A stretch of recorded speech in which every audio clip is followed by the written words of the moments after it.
Okay, for this lesson we are going to go through section 8.4, multiplying and dividing rational expressions. Your I can statement is on the board. I can multiply and divide rational expressions. Just our goal here is to get into simplified form. And a rational expression is in simplified form when the numerator and denominator have no common factors. So, yep, we're going to be factoring here, but you guys know this. Okay, this is in your textbook. When you simplify a rational expression, and you won't be doing it with numbers up here, you're going to be focusing down here. The idea is to first factor and then divide out or cancel or divide common factors, so ones that match. Okay? Here's our first example. We want to simplify that rational expression. Our first step is we're going to first factor the numerator and the denominator. Okay, and here's a little review. When we do that, let's take our numerator, for example. We see that there's no a value. So all that I have to do, or value in front of x squared, is I'm going to say what numbers are going to multiply to give me negative 15 and add to give me negative 2. And that answer is 3 and negative 5. 3 times negative 5 will give me negative 15. 3 plus negative 5 gives me negative 2. I'm then going to add in my x's. This one, the sign's already there. It's x minus 5. This one's a positive 3, so that becomes plus 3. Now let's do the bottom. The bottom, or the denominator, is actually a difference of squares. So that follows that pattern. I'm going to think to myself, am I squaring a number to get 9 here? Yep, we remember 3 squared gives me 9. And I have to check, is my middle sign a subtraction? Yes. Last thing is, am I missing a middle term? Yep, I am. So we're going to factor this using the difference of squares pattern. I'm splitting up the x's first, and then I put whatever's being squared in my second, or my last spot here. 3 squared is 9, so that one's 3. And then my signs are plus, minus. Okay, so I've just factored the top and the bottom.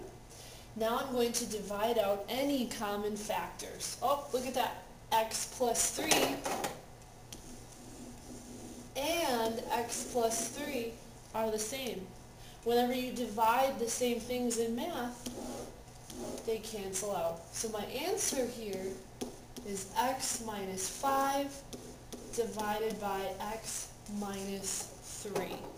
Let's do another one. Okay, actually, instead of doing another one, you can try some on your own. We're going to talk about multiplying rational expressions. When you multiply, you're going straight across. You're treating it just like a fraction. All of this mumbo-jumbo can be found in your textbook.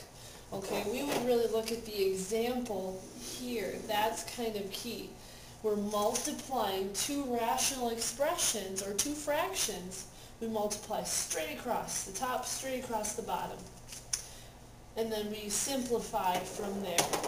So for you guys, we have a problem like this. We want the simplified form of 8x to the third y, and you can see all that stuff there. So what we're going to do is treat it just like a regular fraction. We're going to multiply straight across.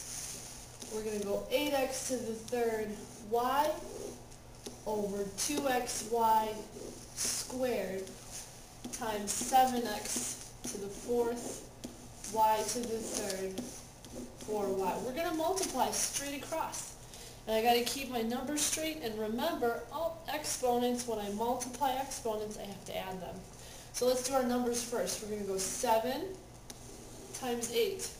That gives me 56. Then I'm going to multiply x to the fourth times x to the third. When I multiply exponents and when I see two bases there, I'm actually adding. So we're going to go 3 plus 4, oh, that's 7. And then with my y's, y to the third times y, don't forget there's a 1 there, even if you don't see it, becomes y to the fourth. If you do the bottom, you should end up with 8x, y to the third. Now this should look familiar to you guys. You've seen this before. When you simplify with these exponents, we're going to divide our numbers and subtract exponents. So 56 divided by 8 is 7. X to the 7th over x, so we have 7 minus that hidden 1 is 6. Then we go 4 minus 3. Just gives me y to the first, and I can leave it as y. So my answer is B. Take a second, hit stop and rewind if you need to, and maybe try some out of your book for extra practice.